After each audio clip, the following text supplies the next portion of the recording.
네, 다음 거 이것도 뭐 자주 받는 건데 이거는 중요한 거니까 몇 번 강조하면 중학교 수학 교사입니다. 우리 아이들에게 완공 빡독을 전파하는 게 쉽지 않습니다. 좋은 몇 가지 조언을 부탁드립니다. 그러니까 이게 좋은 취지인 건 알겠는데 세상에서 제일 나쁜 것 중에 하나가 뭐냐면요. 거짓말 이런 것도 나쁘지만 자신의 올바름을 타인한테 강요하는 거예요. 이게 진짜 토 나오는 거거든요. 왜냐면은 올바르기 때문에 그 사람이 강요를 받으면서 딱히 거부하기가 힘들어요. 근데 자기는 하기 싫거든요. 왜? 올바름이라는 건 다 다른 거거든요. 왜냐면은 누구는 여러분 저는 그게요. 모두가 우리처럼 살 수는 없어요. 모두가 저처럼 살 수는 없어요.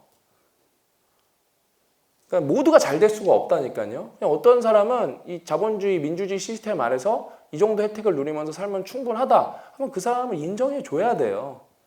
게임하는 사람이 나쁜 사람이 아니에요. 뭐 미드 보는 사람이 나쁜 사람이 아니에요. 그런 게 왜 나빠요? 그냥 뭐 오락하는 사람이 나쁜 사람이 아니에요. 술 마시는 사람이 나쁜 사람이 아니에요. 타인한테 피해를 주지 않으면 그 어떤 행동을 해도 상관이 없어요. 근데 왜 우리가 힘들어요? 그냥 공동체를 중심으로 공동체 내에서 개인주의가 인정이 돼야 되는데 우리는 자기 생각이 올바르기 때문에 그걸 강요하려는 경향이 있어요. 예? 뭐 가족에서는 결혼 언제 하냐? 예? 근데 특히 공부 같은 게 되게 애매한 게 뭐냐면은 다 그래요.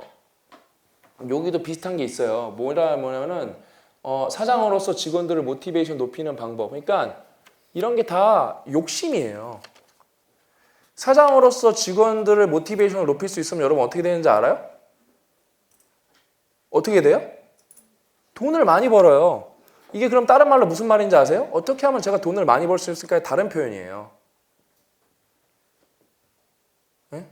자기 회사를 잘 되는 법을 어떻게 하면 잘 될까? 제가 알려드릴게요. 사장으로서 직원들 모티베이션을 높이는 방법 돈을 엄청 많이 주면 됩니다. 한 방이에요 그냥. 네? 진짜예요. 아니면 휴가를 많이 주세요. 끝입니다. 그러니까 다들 너무 안타까운 게 뭐냐면은 그러니까 저는 우리 채널에서 뭐 우리 채널에 대해서 비판적인 시각을 갖고 있는 사람들 많죠. 욕을 하는 사람도 있을 거고 한 뭐 5%에서 뭐 우리가 평균 좋아요가 막 97% 정도 되니까 3%는 우리가 싫겠죠. 저는 그 사람들도 뭐 그렇구나 그렇게 생각을 해요. 예? 그 다음에 뭐 그 사람의 말에 저는 신경도 안 써요. 그 사람은 그 사람 삶이 있는 거예요. 그거에 대해서. 왜?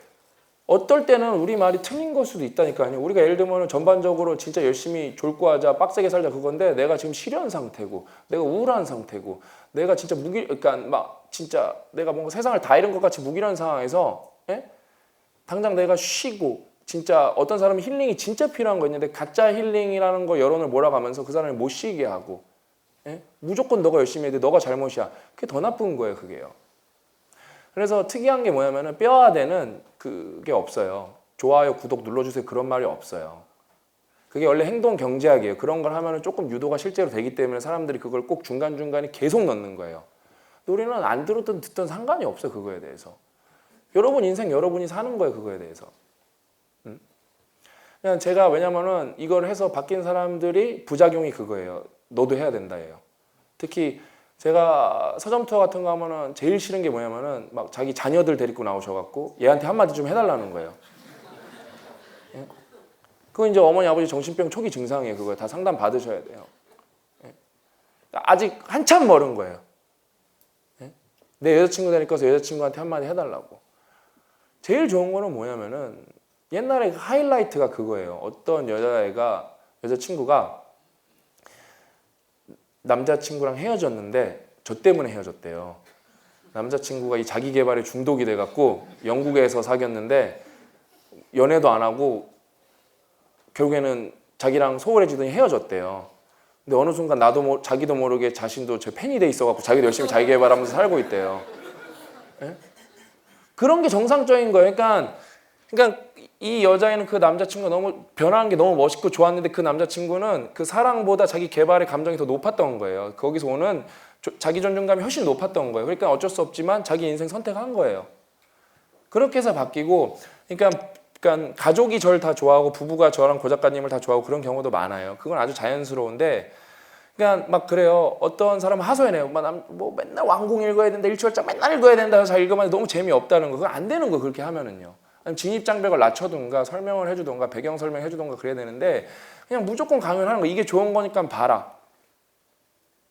여기 그러니까 저는 종교인이 아니에요. 저는 뭐 종교는 없습니다. 근데 제가 이제 종교에도 관심이 많고 이제 뭐 진짜 이거 종교인들도 많이 만났고 고 작가님도 이제 크리스찬이고 하는데 그냥 예를 들면 이제 기독교에서 전도할 때 뭐 예수님 믿으세요, 예수님 믿으세요. 그럼 저는 왜 믿어야 되는데 물어봐요.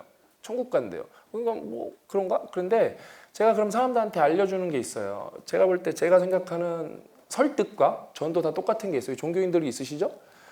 전도의 기본은 내 삶이 행복해야 된다고. 굳이 말로 할 필요가 없다고. 그래서 이렇게 이 사람이 너무 행복해 보이는 거야. 그래서 그 사람이 내 삶을 들여다보니까 어때요? 그 안에 하나님이나 예수님이 있는 거죠. 그러면 자연스럽게 전도가 되는 겁니다, 여러분.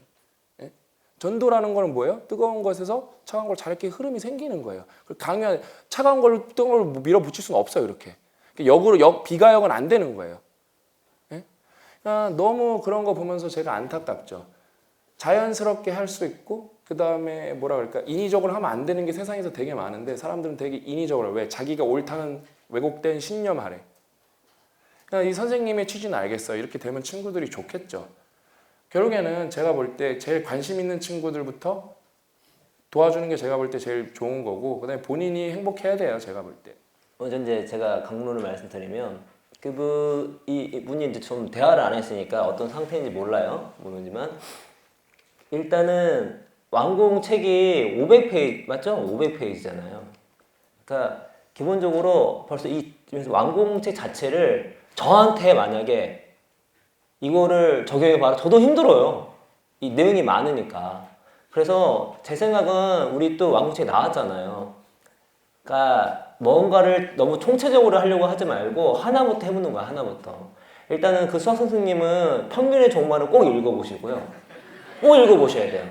왜냐면 그걸 읽어보셔야 본인이 하는 어떤 행동에 대한 길을 잡아요. 안 그러면은 하나의 기준으로 또 완공이 하나의 기준으로 맥락과 애들의 어떤 상황을 판단하지 않고 그냥 대입할 수가 있거든요. 그거는 더 안 좋을 수가 있어요. 평균을 정말 읽어보시고 두 번째 완공에서 정말 먼저 해보고 싶은 거 하나부터 해보세요. 하나부터. 이걸 다 적용하려고 하지 말고. 그러면은 올해 선생님이 이걸 이끌어 가실 때 뭐 한 학기면 이 학기 때 내가 최소 이거 하나만큼은 우리 내용이 많잖아요. 이거 하나만큼 믿음장애 중에 애들 같은 경우는 수학 같은 경우는 효능감이 되게 떨어져 있거든요. 특히 아이들 같은 경우는 과목마다 효능감이 달라요. 자기 효능감이. 근데 수학은 유독 더 많이 떨어져 있어요. 그러면 아이들이 자기 효능감을 키우는 것을 한 학기 목표를 잡는 거죠. 그래서 완공에 있는 하나부터 하나씩 적용해 가면서 확장해 나가는 게 중요한 되거든요. 그래서 평균 정말 읽어보시고 책에 있는 거 하나, 두 개 이렇게 간단한 것부터 한번 관해서 시행해 보시면 좋을 것 같다 생각이 됩니다. 회사에서 동기부여는 두 가지예요. 더 냉정한 거는 일단은 동기부여가 되는 사람을 뽑는 거예요. 아니 이거는 비즈니스 입장에서 너무나 당연한 얘기예요. 그러니까 채용이 엄청나게 중요해요. 그러니까 교육을 통해서 변할 수 있지만 많은 연구들 안타깝게도 교육을 잘 바뀌지가 않아요. 되게 슬픈 사실이죠. 그래서 기본적으로 이미 누군가를 뽑을 때 동기부여가 된 사람 그런 사람들 중심으로 뽑으시는 게 중요하고요. 그 다음에 모티베이션은 이미 우리가 일취월장에 잘 써놨습니다. 6가지 동기로 써놨어요. 그래서 3가지 나오죠? 즐거움, 의미, 성장.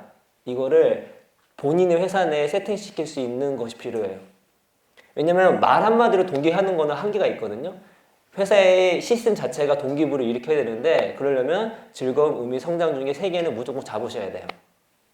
그래서 이거는 뭐 어떤 회사인지 모르니까 그렇게 해서 무엇이 성공을 이끄는가 그 책은 꼭 한번 읽어보셨으면 좋겠어요. 도움 많이 될 것 같습니다.